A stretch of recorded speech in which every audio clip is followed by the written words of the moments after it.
Robots Radio presents Fresh Tomatoes, the movie podcast. I'm not usually a hat fan, but wow. Jeg vil ikke være en dagger. I'm really sipping on that dumb bitch juice today, and Yeah, I am. But you know what? Someday I just might grow out of that. But you will never stop being a jerk. All chocolate cakes are good. You're a fascist. it's hideous. It's horrible. It's home. Angry white boy, let's go!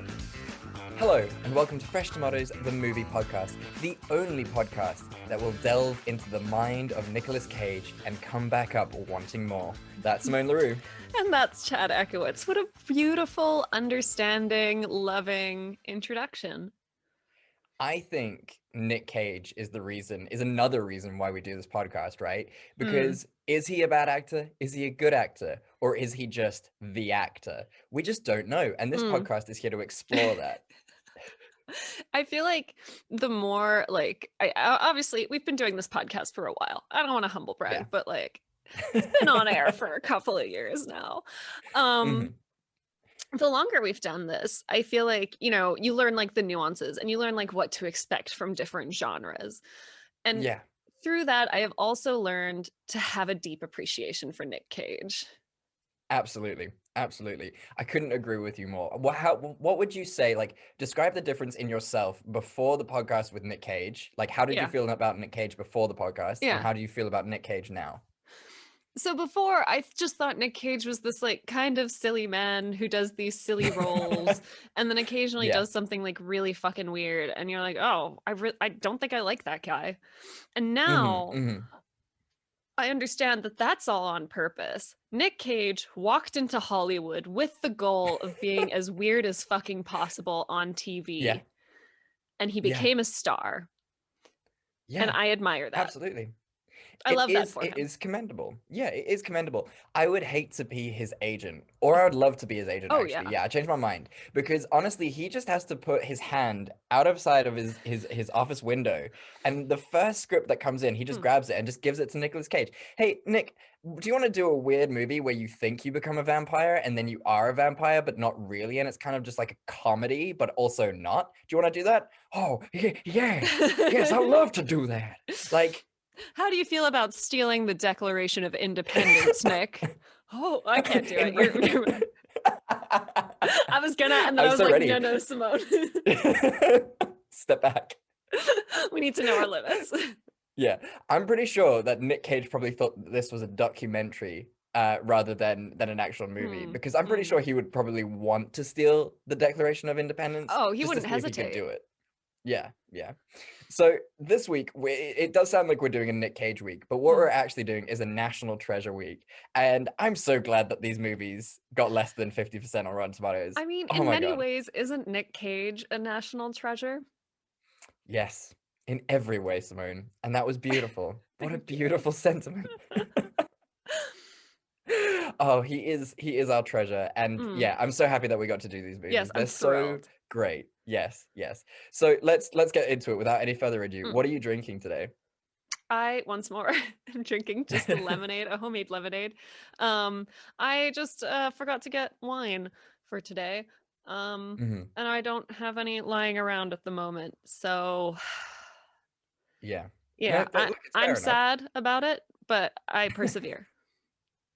I think it's a good thing, actually, Simone, if you think about it, because, I know we've joked about this before about sort of, whether you do or do not have a drinking problem. And the fact that you forgot to pick up wine is very clear that you don't have a drinking problem. Thanks. Because no person... I'm sorry you were worried. Well, I think it's more of our listeners. I mean, I'm never worried about your drinking. I actively encourage it. I mean, that's how we decided to get tattoos together in the very begining, was drinking. So I'm always for both of us drinking too much. True. No. I haven't, my headspace has not been around wine very much lately. So here we are. And my homemade lemonade, genuinely delicious. So yeah. Look, you have the equivalent of a green thumb in the kitchen, whether it's with spirits or with food. You are an incredible chef and mixologist. I don't know. Yeah. Whatever Tom Cruise was in Cocktail. Too. Yeah. Oh yeah. Maybe we should do when we get big enough, do a recipe book the fresh tomatoes recipe book. You can do the Carol Ann. Oh yeah, that would be great. I like that. Yeah. I'm just simply drinking a nice little brasserie beer, the little bottle ones that I got. Lovely. They're just very, very tasty, and yeah, I'm very, very happy with it. Nice and chilled. Awesome. Yeah. Nice. But as we decided before we jumped on the podcast, is that Simone will do National Treasure 1 and I'll do National Treasure 2 because I started last week. So I am so excited for your synopsis of this movie, this golden shrink adventure. Shangri-La. Okay. So, the Gates family is a family steeped in mystery. They come from a long line of treasure hunters and men who love American history. It starts with John Adams Gates, whose grandfather before him always said the secret lies with Charlotte. And there was a bunch of stuff about the Freemasons too, and a hidden treasure full of, I don't know, a hidden treasure, basically. And his family has been trying to find it for ages, but people dismiss them as maniacs or as idiots or as losers because they haven't found the treasure yet. But Benjamin is here to prove them all wrong. Our movie opens on Franklin Gates, played by Nicolas Cage, and his funder, backer, adventure buddy, Ian Howe, played by Sean Bean. He and his assistant, Riley Poole, played by Justin Bartha, they are on an expedition in the Arctic trying to find a lost ship. Based on like a bunch of tide calculations and stuff, there it is. They find the ship, they go in, they find another clue, the next clue to the treasure.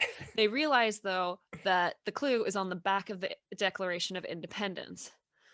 Ben is immediately like, well, I guess that's it for us. Sorry, like, we can't look at the Declaration. And Ian Howe is like, no, don't worry. Like, I know people. I'm a bit Dutch. Like, I can get a hold of it. And Ben Gates is like, whoa, man, I'm not going to steal the Declaration of Independence. So naturally, Ian pulls a gun on him and decides to murder him and leave him in the frozen ship. Luckily, Ben and Riley are able to escape by the skin of their teeth and make it back to civilization. They try to warn everybody that somebody's going to try and steal the Declaration. Nobody believes them. He even speaks to Abigail Chase, played by Diane Kruger. She's the head of document preservation at the Smithsonian? Yes, no. It must be. No. Isn't it the national, isn't it held at Congress?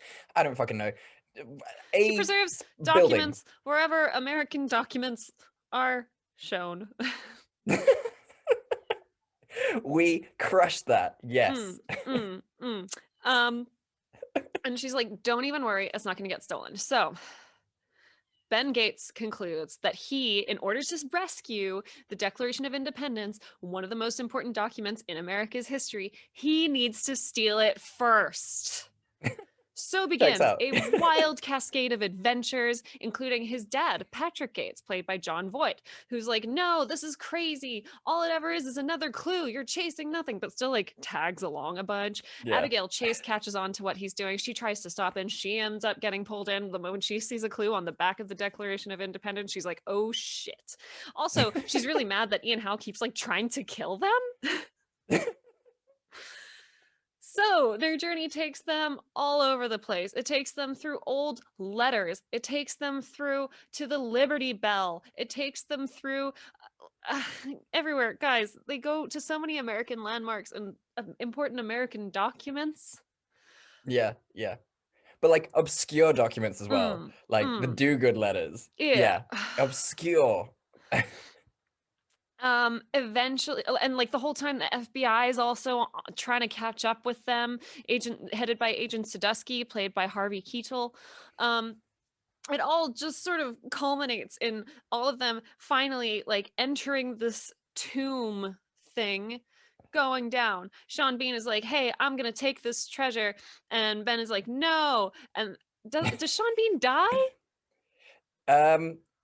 No, he gets arrested at the end. He gets arrested. Yeah, the FBI take him out. Yes. Ben Gates makes out with Abigail Chase. They're together now. They find the treasure. His name is cleared. His family gets to live on in infamy. His relationship with his dad is repaired, and everybody lives happily, richly ever after. The end. Beautifully done. Beautifully It done. So I lost it a bit at the end. I have to say. You know what? With so much thrown at you at such high speeds, which is what this movie is, I'm very proud of you for getting through it all. I mean, I barely touched on these things. It is a very long movie. I was very surprised. Full 2 hours and 20 I was minutes. having a pizza night that night, so towards the end, I had a very full belly. There's a fire going next to me, and like I could not be expected to be fully conscious. Look, I fell asleep halfway through my movie. I was in bed while I was watching it. So, you know what? We're both in the same vibe here. So failed at the one part of having a movie podcast, which is watching the movie. Look, I think our listeners are continuously surprised by how underwhelming we can be with this podcast. And we appreciate them for that. So what is your cliffhanger for this bad boy? Oh, my cliffhanger is definitely this one. And it is the one where he's like looking at the display of the Declaration of Independence and he's talking about like 50 something men gathered here and they said this and he quotes this and stuff. And it's like, this man loves American history so fucking much. So much. He loves it so much until it makes him rich. And could he just use that knowledge to like work with Abigail in like document preservation or like work with different anthropologists and archaeologists to actually uncover some really valuable artifacts of American history? He could, or let's do the treasure thing. No, you're so right. It's such a like, that's why I love both of these movies, because you sit there and if you actually think about it, you're just like, why are these what is everyone things doing? I think, you know, Ben Gates's whole sort of vibe with going on adventures is just great. It's like, it's sort of like with the whole Sean Bean thing, when Sean Bean is going to go and steal the Declaration of Independence, and he's just like, the only way to solve this is to steal it ourselves. And it's like, what kind of hijinks logic is this? It's baffling. The only reason Abigail won't let them look at the back of the document, besides the fact that they sound insane, she's like, okay, well, where's this clue that you discovered on this ship? And they don't have it. But why couldn't Sean Bean go to her and be like, hey, here's like documentation of what like we've been doing. Here's like my thinking. Here's my proposal. If you outline a nice proposal letter, that goes a long way. And he's like, hey, here's the pipe. Here's like what it is. You can validate it if you want. But yeah, it would be like really cool if you could let me take a look at the back. Like he could have started there. But first thing, he's like, I guess I just have to steal it. Because you know why? Because he doesn't love America as much as Ben Gates does. Well, he's British, so of course he has to be the villain. Abigail is canonically German, but she seems to fucking love America. I must say, I do love how much, like you said, how much these people love America. They cream over America. I mean, and again, you know, Ben Gates's dad has the Silence Do-Good letters. Why aren't they crazy rich? They clearly collect really important documents. They should be insanely rich. I mean, there was that documentary a couple of months back, like Murder Amongst the Mormons. Yeah. And they were talking about how sort of like those pieces of memorabilia like sold for like $1 million and things like that. I'm pretty sure the Silence Do-Good letters, like there were 8 letters there, would have gone for bank. And they were just like, nah, we're gonna steal the motherfucking independence, the Declaration of Independence. And if he also had used his career to build up some level of legitimacy, it probably would have helped him take a look at some documents. Straight up. Yeah, he's clearly got like the resources and the knowledge to do something great. I mean, he gets that pin for Abigail right in the beginning, the George Washington pin, like so easily. So he clearly has some skills and knowledge and like ties and connections, but he's just like, nah, fuck it. We're just gonna have a lot of fun with this one. I think we're overthinking this, right? I think they wanted to make a treasure hunting movie. They didn't appropriate any cultures for it, which I thought was nice. It's Yes. just straight up, hey, here's fucking America and here's an American treasure. And they did that. And they made a very flimsy excuse for Nick Cage's character to be on board with doing all this crime stuff, which is that, oh, there's a worse guy out there for some reason. Yeah. But that means that Nick Cage isn't a bad guy, right? He's a good guy. Yeah, he's the good guy. Doing bad to stop bad things. So it's okay, everyone. Yeah. Yeah, he is the embodiment of chaotic good, because he'll do whatever is necessary by whatever means necessary. But yeah, I do think we're overthinking this, because like you said, it is perfectly it's just a great propaganda for USA to just be like, yeah, fucking everything is amazing on this. My name is Benjamin Franklin Gates. My father was called John Adams Gates. Like, so all the men in the Gates family were just named after presidents, which is fantastic. And I mean, you know what? It sounds ridiculous, but genuinely the most fun. You can't describe this movie to someone. You just have to make them watch it. He's got a wimpy little sidekick. He's got a sassy lady who a shrew he eventually tames into his girlfriend, which is so fun. Always great. Always so fun for me to watch. You know, there's a bad guy chasing him, so there's a sense of urgency as he hunts the treasure. There's treasure. It's fun. Yeah, exactly. And this is, I think it's a Disney movie as well, right? So technically we could get a National Treasure ride at Disney World, and I think that would be actually very cool. I would go to Disney World for that. I would like to do like a National Treasure escape room. Ooh, that would be very cool. But it has to be this obscure. Like, you have to really know, like, fuck off specific things about American history. Like, it can't just be like general stuff, you know, Chad like would presidents, never get whatever. out. It would be great. We would die in there. It would be so perfect. I would be so happy with that.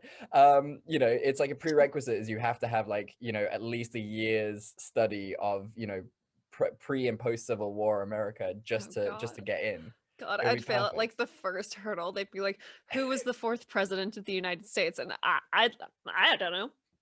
I don't know. It's Washington. I'm gonna do this because I'm really. It's after, because Macaroni was 3, so it's his buddy. Macaroni. Not so it's George Washington, John Adams. Then it was the guy that everyone loves. This is very annoying. The guy everyone loves, Lincoln? No. He was later. He 18th. was way later. Yeah. Okay, Chad, we're embarrassing ourselves. I know his name. It's in my head, and our listeners are just screaming it. He was in the Hamilton musical. The guy who comes home. Mr. Jefferson, Thomas Jefferson. Thomas Jefferson was 3, and then it was his buddy who was 4. James Madison. James Madison was 4. Thank God, that was gonna kill me. Might have a heart attack. I think now. Our audience is already like raging. Yeah, and $10 says I'm still wrong about James Madison being number 4. Don't worry, you'll get a little. Actually, if you consider this guy who was president for 10 minutes after the assassination, then. Yeah. Okay. Not the only people with weird history, America. Yeah, come on. Right. So what are the like specific things that you loved about this movie? Specifically, I mean, Diane Kruger is so beautiful. Like, honestly, she's fantastic. I just liked looking at her. She's so beautiful. And I know like that's fucked up for me to like objectify her. She was also like the only reasonable character in this movie. Yeah. And they paint her out to be like really, I don't know, annoying or whatever, but she's like justifiably mad that he's like putting her job in jeopardy and stealing this thing and kidnapping her. And she's like asking good questions and being like, you can't do this. And he's like, no, stop talking. And it's like, my guy, you're not in the right here. Yeah, straight up. Like they scold her so much for like trying to run away and things, and it's like, why? Like that's what she would do. Yes. She's the only human character in this. Very logical. Everyone else does really dumb things in this movie that no human being would ever do except for Abigail. She's also perfect in this. Obsessed with all of like the manufactured sexual tension between them.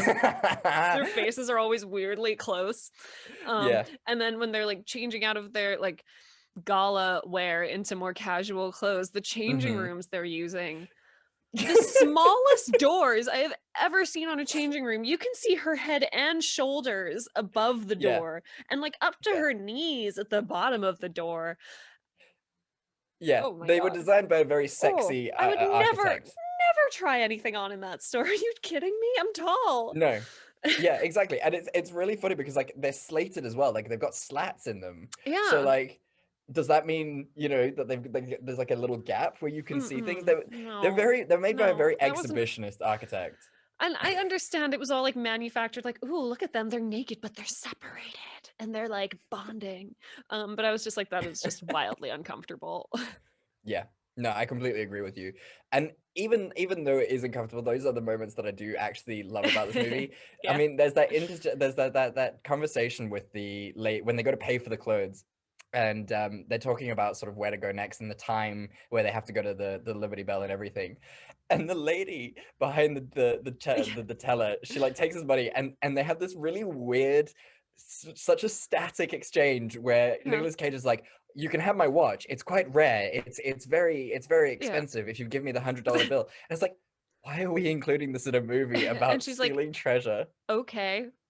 It's such a great scene. And why would you put that into this movie? But I'm glad they did. Oh, I'm so I think it was name dropping because he was like, it's a Submariner. I can take it scuba diving. That's how they got their money. Yeah, the product placement in this was very real. Yeah, it was fantastic for that. And yeah, I mean, is there anything that you particularly didn't like about this movie? Also, the treatment of Abigail, it was very frustrating. I just generally don't understand the weird escalation. Like, why were there guns involved in this? This just feels very intense for what it is. And it's like, it's a hidden treasure. There's no time pressure for you to find it. Yeah, exactly. Like, as far as they're aware, they're the only two people finding it, like trying to find it. Yeah. And also, Sean Bean is a bit of a moron, so he's not going to find it by himself. Like, he kind of needs you, Nick. This is the other thing that bothers me, right? In both of these movies, the villains are very well funded and well connected and organized. Yeah. Why wouldn't you just hire a team of starving history graduates, American history grads, be like, hey, here's a riddle, solve it. Like, Ben isn't the only one who knows weird American history, and history grads are looking for jobs. Looking. You could scoop them off the street. Yeah. And I say that also as a science grad who really struggled to look for a job. So I'm not being, I'm not trying to be like facetious, but like, look, it's tough out there. You could have just walked into any university and been like, you, do you want $50? Solve this riddle. Oh my God, yes. Without a question. So many people would have just gone. You could have offered to buy them lunch, frankly. You could have just said, win a free trip to Pennsylvania and then New York, and they would be like, fuck yeah, of course, without a question. Duh. Yeah. And I mean, the other thing that like, I again, going back to like too realistic for this movie, but you know, just finding those little bits of clues would be a huge thing for like Americana. Finding that pipe, that would have just you know, blown the world away. Finding those glasses, those Benjamin Franklin glasses, are you kidding me? Good Lord, those would have sold big time. You don't even need to find the treasure at this point. Yeah, honestly, the treasure is truly the clues along the way. Maybe that is the national treasure. It was the clues along the way. Okay, shall we wrap this up? You have it? Yeah, what's your scene that could have saved it for this bad boy? I guess it's boring to say I would have liked everybody to act reasonably and sensibly and like gone through the proper channels, which were very available and not time bound in any way. That's very boring. But I would have liked it if Abigail hadn't gotten together with Nick Cage at the end. I know I say this, I think I say this about a lot of romantic couplings in movies, but it's because like it's so manufactured. Like, he's so weird. He's a very objectively strange dude. It's very Ready Player One for me, where it's like this mediocre white dude whose one skill is his obsessive knowledge about a very specific thing. Yes. And then there's like a beautiful woman who's like, oh my God, I too like this very specific thing, even though you're an asshole. Yeah, and you kidnapped me, and you stole the Declaration of Independence, and you were yeah. So I'd like it if it's she just it's treated him crazy. like, okay, nerd, like I'm helping you because this is really cool, but like this isn't gonna happen. Look at me. Yeah. I'm wildly successful and super beautiful.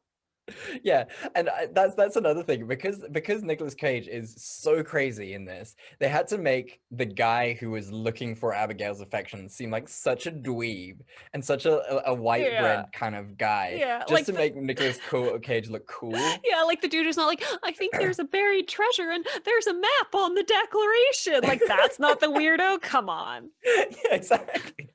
They were like, we need to make Nick Cage look cool, which must be the hardest thing in the world for most movies I mean, like to do. Nick Cage did the best he could to make the character cool, but like you can only carry it so far.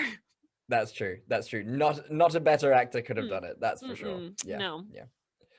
I honestly don't have a scene that could have saved it. I low-key love everything about this movie because it's just crazy. It's just a lot of action in your face and just really fun. I love the music in this. It's always high-paced, just beautiful. And it's good to see Sean Bean not die at the end of the movie. It's a fun romp. Speaking of, I would watch it again. It's without silly. a question. It's so beautiful. Yeah. It's Yeah, it's fun. I'd watch this one again. Relatively unproblematic. Yeah, that was surprising. I say with my fingers crossed because I don't know.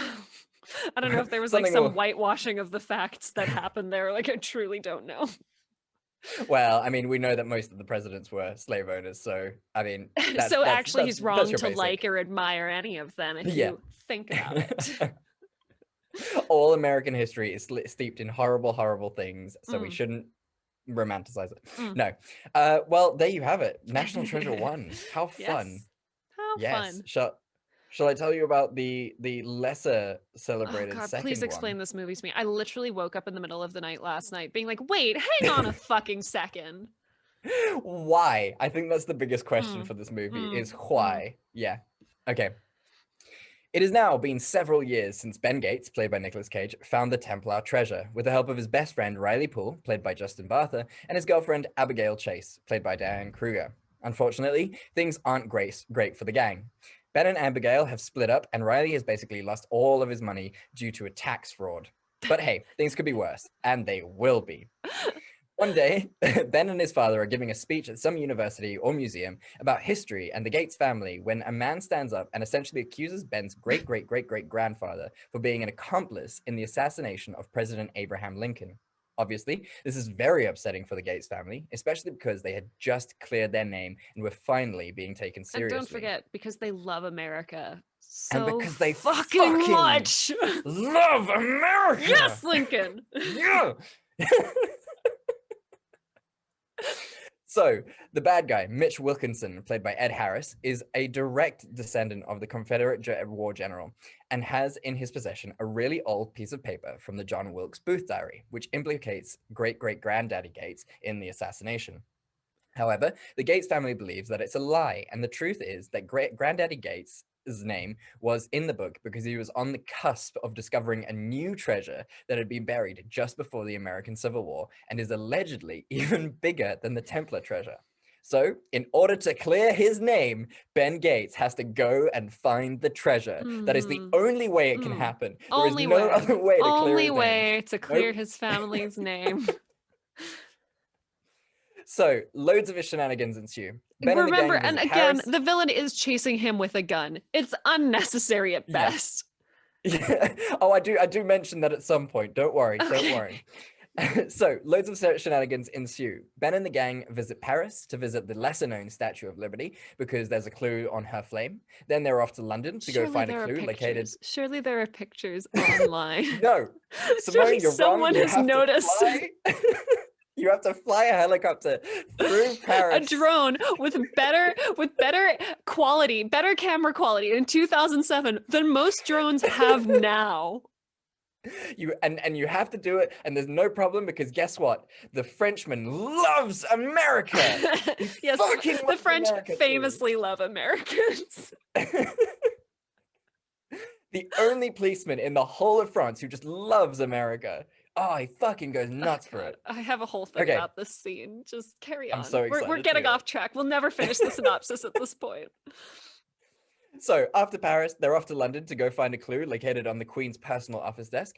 Once they find that, they have to go back to America to find the corresponding clue from the president's desks, but the clue is missing. So then Ben decides to kidnap the president because Riley has researched a conspiracy theory that the president has a book in which is passed down from president to president and contains the nation's deepest, darkest secrets. Ben reckons that in order to get hold of the book, if it exists, he will need to kidnap the president and convince him to give him the book. Only way to do it, of course. So, surprise, surprise, Ben is able to kidnap the president and convinces him to give him the book. At the same time, the president asks Ben to look at a specific page. Ben says he will. So Ben and the gang go and get the book, find the clue, and now they're off to London again to find Ben's mother, played by Helen Mirren, who is the only person in the whole world who can decipher the clue. Turns out the treasure is the lost city of gold, but not the Spanish one, El Dorado, the Native American one. This whole time, Mitch Wilkinson is hot on their tails again with a gun. So he has an ulterior motive, does our Mr. Mitch Wilkinson. He didn't actually ever believe that the Gates family were ever involved in the assassination of Abraham Lincoln. He just wanted Gates to get involved so that he could find the treasure and that Wilkinson could sweep in at the last second and claim it for his own. And Gates played right into that very transparent game. What a dummy. What a dumb dummy. He literally could have stopped treasure hunting at any time. It's so great. It's okay, we'll get into it. Okay, yeah, sorry. I'm sorry. No, it's okay. This movie is infuriating in every single way. So in the end, Wilkinson kidnaps Ben's mother and makes Ben take him to the lost city of gold. Ben is able to find it, and as they get into the heart of the Golden City, it starts to fill up with water. So it looks like they're all going to drown, and Wilkinson basically forces Ben to stay behind so the rest of them can get out. But then, at the last minute, and for no discernible reason, Wilkinson changes his mind. All he asks is that Ben credits him with the finding of the treasure. When they get out, Ben contacts the FBI and tells them where the city is. The president drops all charges of kidnapping, and the Gates family name is cleared once again. Complete suckers for survivor trauma, Ben and Abigail get back together again to see if they can make it work. Before the end of the movie, the president asks Ben whether he looked at that specific page of the book. Ben says he did, and that he will help the president with whatever it is. The end? What is your scene that could have saved it, Chad? You mean my cliffhanger? Sorry, yes, apologies. No, it's all good. So it would have to be this one, and it's the scene in Buckingham Palace where Nicolas Cage just gets to be his most Nicolas Cage self. And it's perfect. Like, there he is. What the director said there was just like, Nick, here's your leash. You are off it. Go. And he did. Oh boy, did he deliver. So fun. So cool to fight your partner in front of a crowd. Oh yeah. Yeah, it's mature, I think. I think that's the perfect word for it, right? She's a lucky lady. Perfect. So you have many thoughts and feelings. I can see them bubbling. Go nuts. First of all, again, unnecessary to fly to Paris. I'm pretty sure someone has a picture of the fucking inscription on the Statue of Liberty, one of the more famous statues in the world, somewhere on the internet. Second, the wild quality of cameras in this time. It's insane, the quality, right? On the drone camera, and then another time he has to like hand off the plank of wood to Wilkinson or whatever, and so he like runs a traffic stop in the UK. Yes. With the plank up so that he can get the picture from the speed camera, which is not the most logical. Like, you've got a phone on you, you can take a picture on the phone. But yes, he is able to zoom and enhance that traffic photos, which are famously very high def. Yes, we all know that the UK has spectacular speed cameras. They're all high definition. We wanted that from the very beginning. Yes. You guys had a budget. It was either going to go to the NHS or speed cameras, and you picked well. We chose the right thing, you know. When most of us have Mercedes, you know, when most of the government has Mercedes that drive really, really fast, you need the good pictures, obviously. Who cares about the poor dying at the NHS? Fuck them all.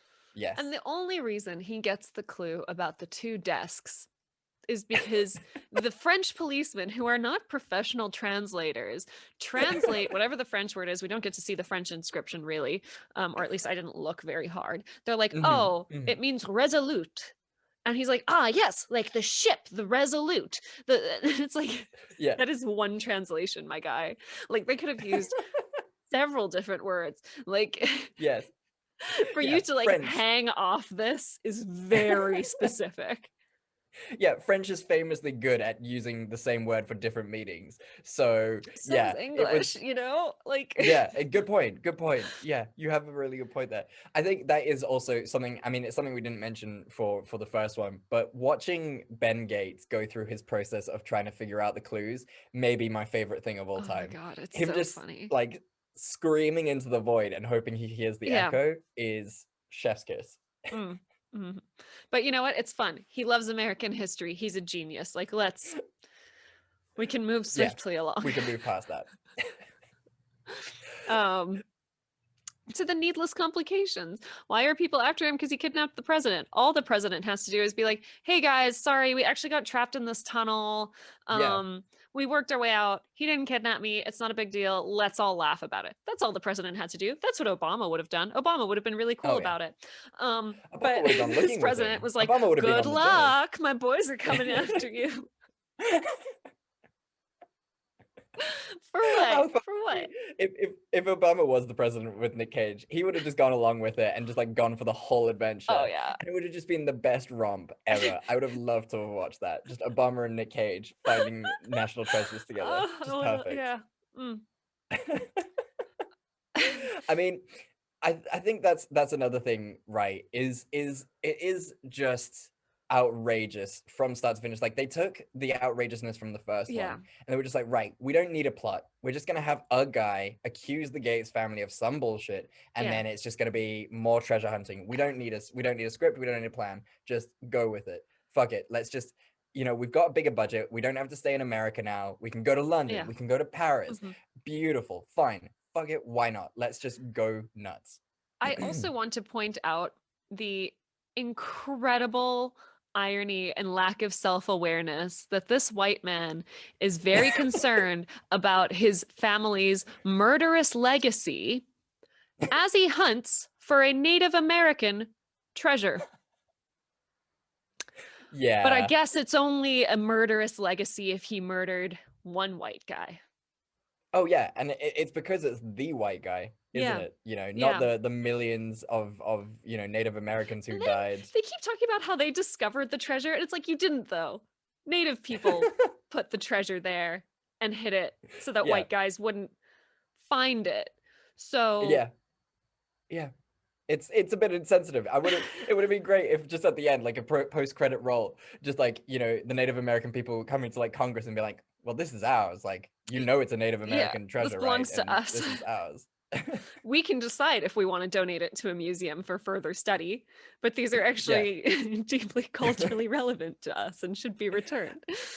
You know, but then apparently, according to these movies, you know, the founding law of American culture is finders keepers, losers weepers. And that has never been more prevalent than in these movies. You find it, it's yours. That's the end. That's the rule. Doesn't go to like the thing I liked about the first movie was, like, you know,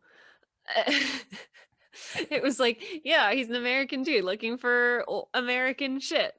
And now it's like, oh, here's a white guy looking for a treasure that he's specifically not intended to find so that he can clear his family's one tiny problematic legacy. And like, is it even so, like, I'm not American, I don't care, but like, is it that bad if your great grandfather murdered someone famous? Like, I don't think any reasonable person would be like, you disgust me because of what your great grandfather did. And, you know, he could even take a second and be like, hey, maybe as white people in this country, we all have a problematic legacy and we could be better allies in addressing that. But no. No, I think you're so right. And it also goes to the heart of what's so great about these two movies. And I mean, we've said it about dance movies before. And I think this is a very specific niche in the same realm, in that in these universes, nothing matters more than American history True. and a family's name. Like the fact that this gets printed on the front pages of newspapers is crazy. At best, it would be like what? kind of obscure. Yeah, it would just be like, oh, fun fact in the history books today. Yeah. A guy called Gates was also implicated in the assassination Yeah, of it Abraham would be Lincoln. in like Oh, okay, maybe National cool. Geographic, not the front page though. Maybe Time, yeah. also not the front page. Yeah, exactly. And it doesn't like defeat the fact that, you know, Ben Cage did find the fucking Templar treasure. Like, no matter what he did and like Yeah. his great grandfather did, like he still found that treasure. Like, what? I feel like so both of us really walked away from this movie with a lot of questions. Yes. Yeah, also, huge him amount. and Abigail getting back together at the end. I Oh, understand huge it was mistake. inevitable. I always thought it was inevitable that they break up because they were clearly not suited in any way, and he's a giant asshole. Yeah. He's continues to be a giant asshole through the whole movie, but by the end, she's like, let's give it another go. And it's like, you have resolved none of the original issues that caused you to break up. Exactly. Yeah. No, exactly. And I mean he You're brings up the just issue horny. straight away again. Yeah. You've got trauma porn. Like this is why fine. you got together in the first place. Just, like, Obviously, under the you same know. circumstances, you're gonna get back together again. Fools. Do you know what I do want to see though? Like from National Treasure 3 is an entire story with the president and that bodyguard who was just really over the top with him because he was just too sweet. He just He was wanted just to doing his job. see. He wanted to know. He wanted to be involved. Yeah, and the president was just like, no, Jimmy, go away, you nerd. Let me go with this random stranger. We're uncovering cool shit. Why do you want to be in here? I want to see the cool shit. Yeah. So National Treasure 3 is just Jimmy and the president running around discovering more treasure, just the two of them because Jimmy's actually a president... history major before he joined the Secret Service. Exactly. And he just wanted to be close to the president because you know what? He really believes in his values and he fucking loves America. He fucking loves America. Oh, that would be cute. So the villain in this, I think this is the last thing I want to mention about this movie, but the villain in this, Simone. The name is a little on the nose. What, Wilkinson? Yeah. When we're talking about the Lincoln assassination, it's a little... I mean, it's already like when they decided to make him like the great grandson of a Confederate general, I was like, oh, okay, that's where we're going. So see, this guy's clearly cool the with villain. his racist legacy. Why can't you be Nick Cage? Yeah, he owns it. Like he just wants you to be part of the club. He's like, was he horribly racist? Yes, but he was a damn fine general. If you could just focus on that bit, guys, I'd be really chuffed, please. And also, I found equally this horrible things. treasure through trickery and cheating, but I found it, and you need to respect that. Yeah. Also, super bonkers that Benjamin Gage was just like, yep, yeah, he was involved in the treasure hunting and finding too. It was like a mutual respect thing. He was like, yeah, I see you. Yeah, but also you kidnapped my mum and, you know, kind of you threatened her life, attacked my dad. Dragged my name through the mud. Like, but it's fine. You helped. I respect you because you're a crazy person. Yeah. So what's your scene that could have saved this one? Oh man. I think I'm gonna stick with it. I just want one person to be like, hey, shouldn't we like go to like a Native American to translate this ancient language instead of I love Helen Mirren. I do. I love her. But instead of this white upper class woman, surely at some point in this process of discovering a treasure that is not meant for us, we should involve someone of a similar ethnicity.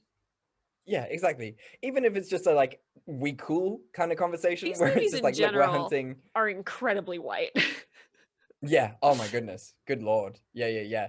But yeah, like even just to be like, hey, are we cool? Can I go look for this treasure? Or are you like not happy about that? God, even if they did, I actually don't know how I'd feel about it. Even if they like went for like someone's blessing. Like they tracked down someone of like the same tribe or whatever, and they like went for their blessing and was like, we totally expect like all of this to go to you, and you can decide what to do. Like, just like some self-awareness Forethought. that like this treasure is actually not for you, even if you find it. Yeah, that would have been so great. And I think it would have just been like, Nick Cage can give like a really great impassioned American speech about how, this land is for the people, by the people, and it belongs to all the people, including our Native American we all have brothers a responsibility to correct the more problematic parts of a legacy of the I don't know. Ooh, that would have actually fit in with the whole story, because obviously like it's correcting what was wrong and like clearing his grandfather's name in it. That would have actually I guess been people would have thought it was theme. preachy, but it's like, I don't know. You could use a little preaching. Yeah, there's nothing wrong with a little Could have preaching. been done well. I think we can all grow. Yeah. Maybe a little bit more preaching while we were younger would have been, a little bit more helpful. Maybe we would have been coming from Nick Cage, it might have changed more minds and hearts, Exactly. Do we know if Nick Cage is a Republican or a Democrat? I don't want to know.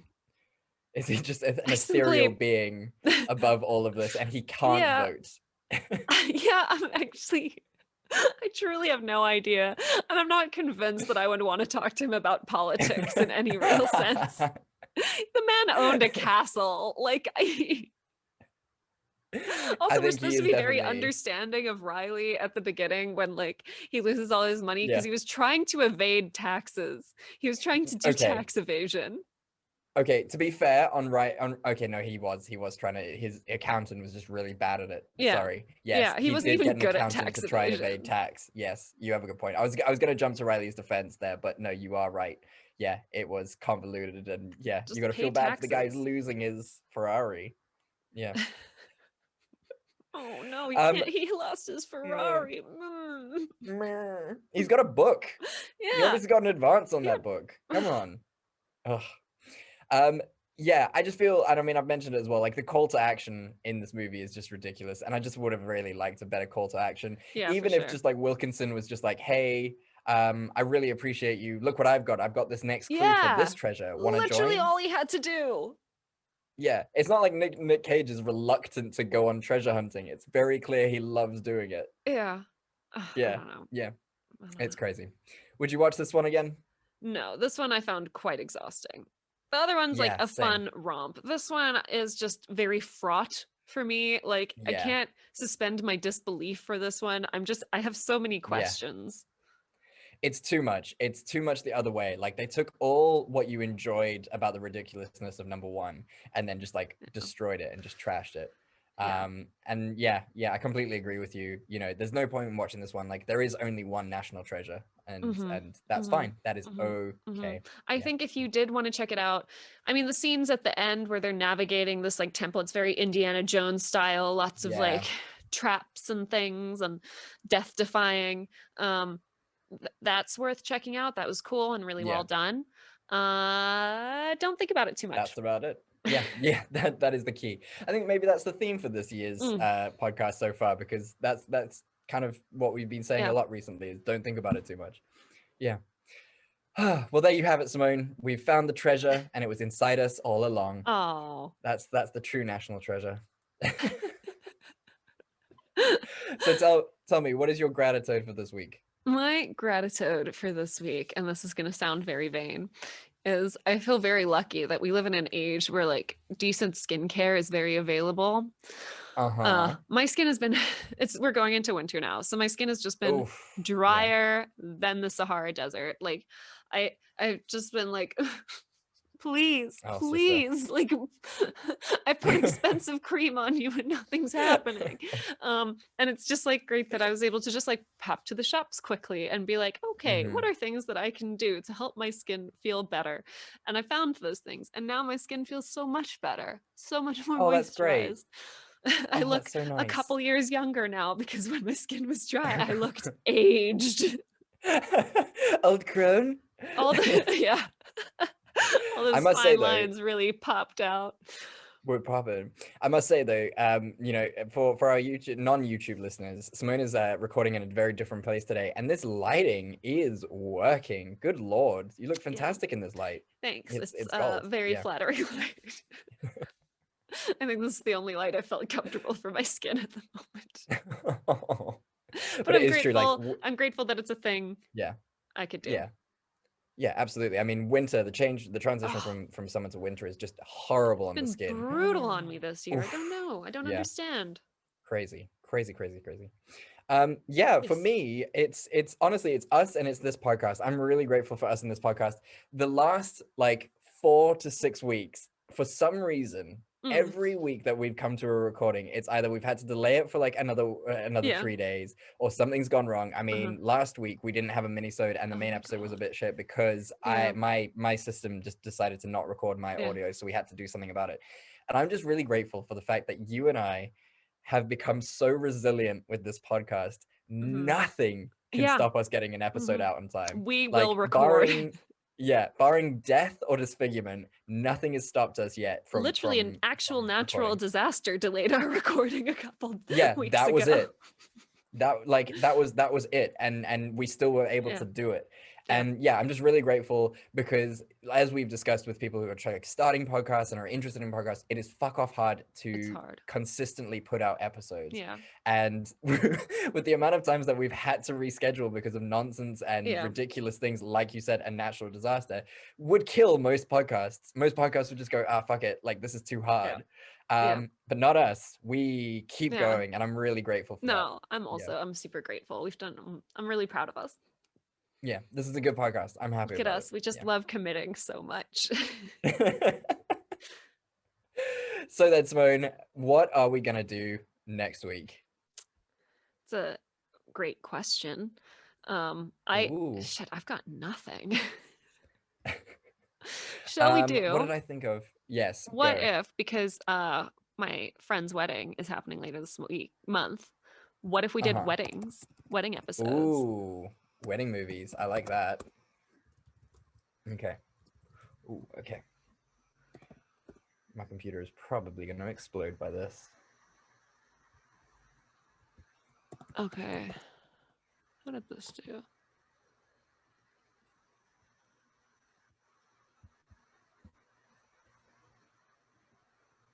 Apparently, Tom and Jerry, the new Tom and Jerry, is a wedding movie. Absolutely not. Okay, we could do Mike and Dave need wedding dates. That looks really cute. Okay, I'm down with that. How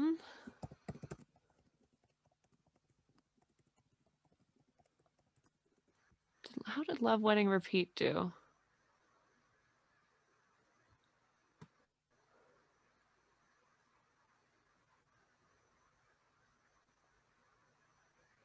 We could do Love Wedding Repeat.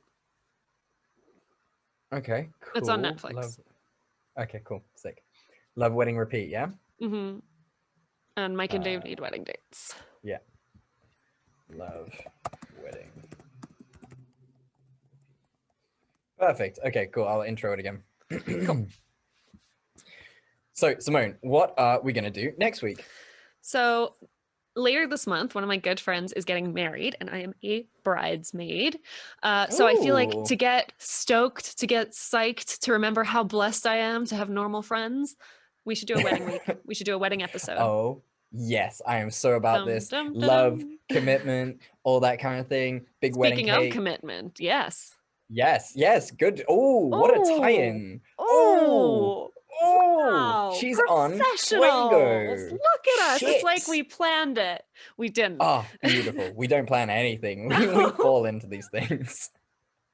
I'm so excited. Okay, weddings. So what are we gonna do then? What wedding movies are we gonna watch? Two kinds of humor. We're doing an American one. We're doing a British one. Okay. Oh yeah. We've got Mike and Dave need wedding dates.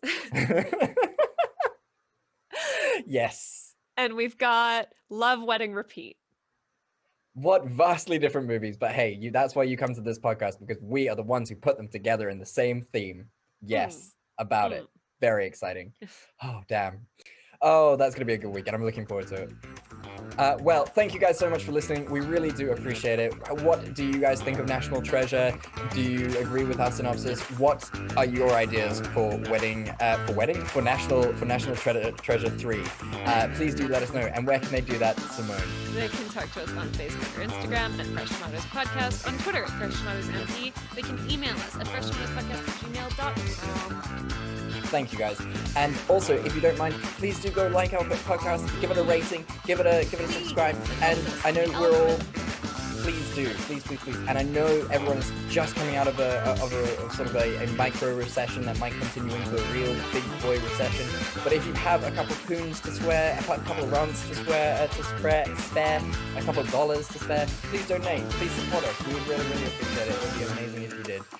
You can just do that through any of your sort of podcast catching apps. We would really, really appreciate that. Yeah. And as we say at the end of every episode, we love you and there's nothing you can do about it. We love you and there's nothing you can do about it. Bye. Goodbye.